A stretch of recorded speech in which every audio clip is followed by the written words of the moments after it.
Hi, and welcome to Petersville Farm.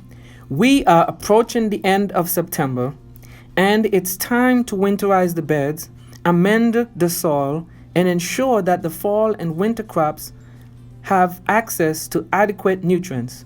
In this video, we will be looking at how to get your soil rich in nutrients.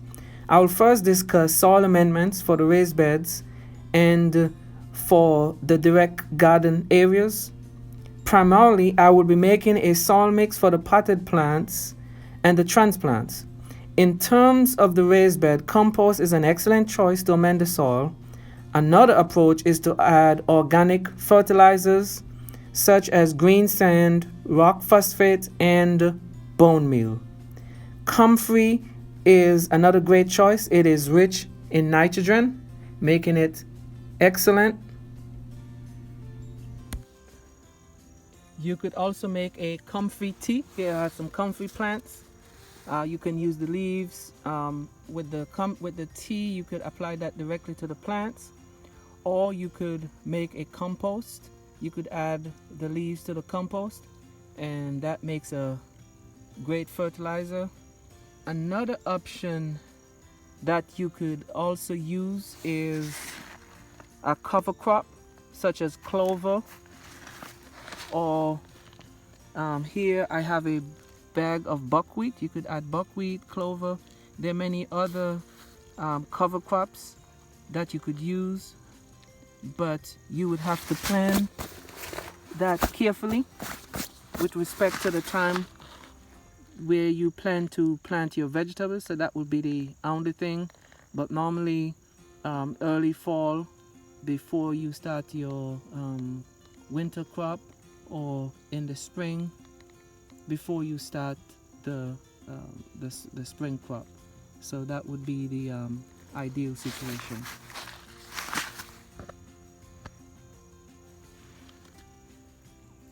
So I'm going to do this mix. It's perfect for your potting, or for your starting your young seedlings if you need to do some transplant. So what I have here is 5 gallons of cocoa, and with this I'm going to add 5 gallons of compost. So for every 5 gallons of cocoa, it will be 5 gallons of compost. So this is the brand of cocoa that I use. I use other brands that from Amazon, but this is a Walmart brand, and one of the things is this is neutral. You could also use peat moss, which is acidic, but if you're using the peat moss, you will need to add some lime. If you're using for acid-loving plants, there's that you would not need to add the lime, such for plants such as strawberries. Get my 5 gallon of compost.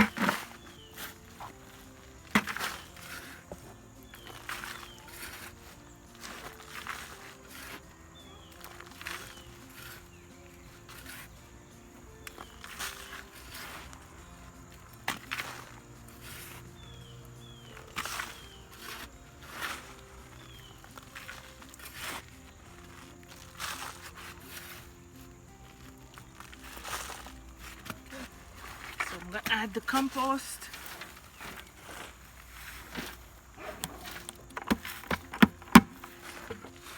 And I'm going to mix it all in.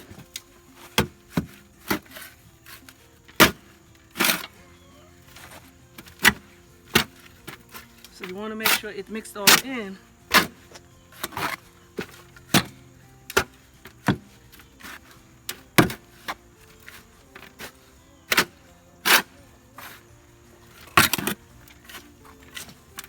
Okay, next I will add some perlite, and for every gallon of the perlite that you add, you could add a 2/3 of that.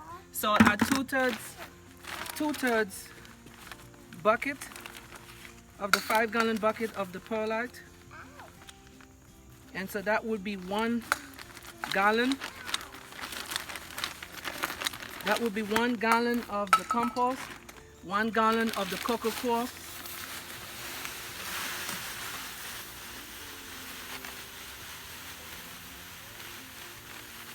okay.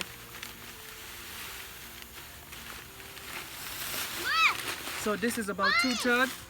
Mommy! Mommy! Mommy!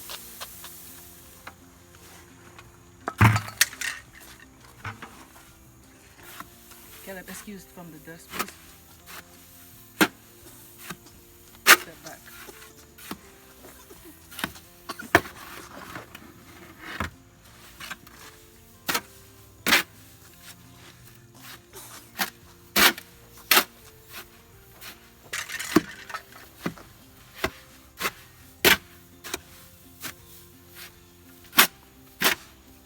What are you making, Daddy? All right.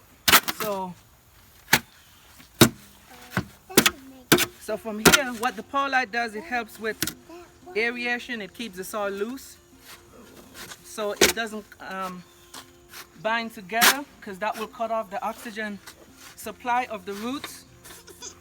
It also helps with the moisture retention. So from here now, the next step is you could add some trace elements. Here I have some Epsom salt.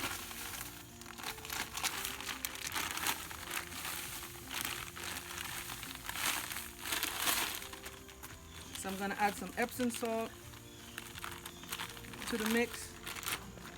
Now I also have some azomite. Okay, now this is a trace element, so I'll add a little bit of that to the mixture.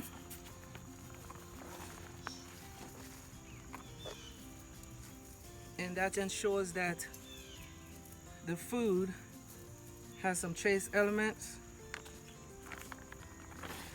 And there's some other things, such as this is a bone meal, so I'll add a little bit of bone meal, at least maybe 4 teaspoons of bone meal.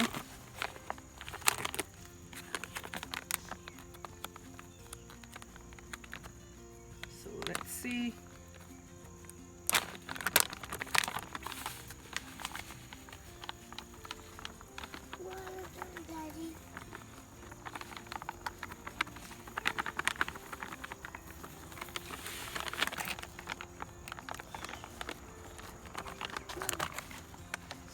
I'll mix it all in.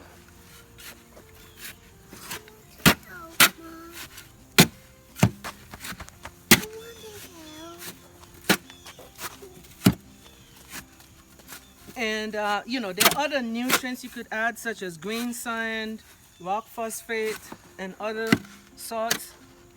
So you can add other nutrients, but I have those ordered. I did not get them yet. So when I do my next mix, I'll have all those added. So there goes your potting mix.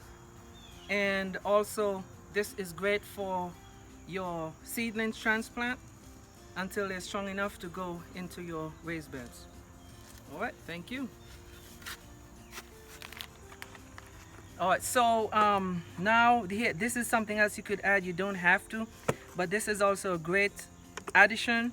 You could also do as much as 2/3 bucket per 1 gallon of compost and cocoa coir or peat moss.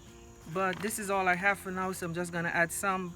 But it also helps with slow release of the nutrients, so it's absorb the nutrients and do a slow release.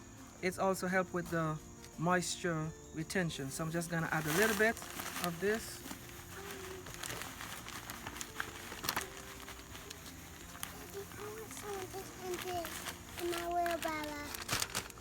And we're going to mix it all in.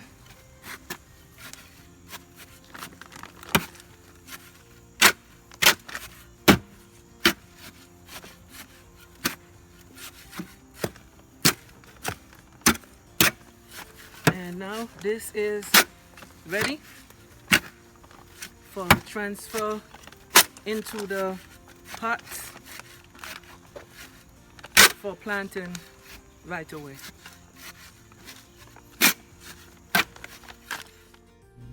Just to recap, The soil mixture consists of 1 part of compost, 1 part of coco coir, 2/3 part of perlite, and then I added some Epsom salt, azomite, vermiculite, and bone meal.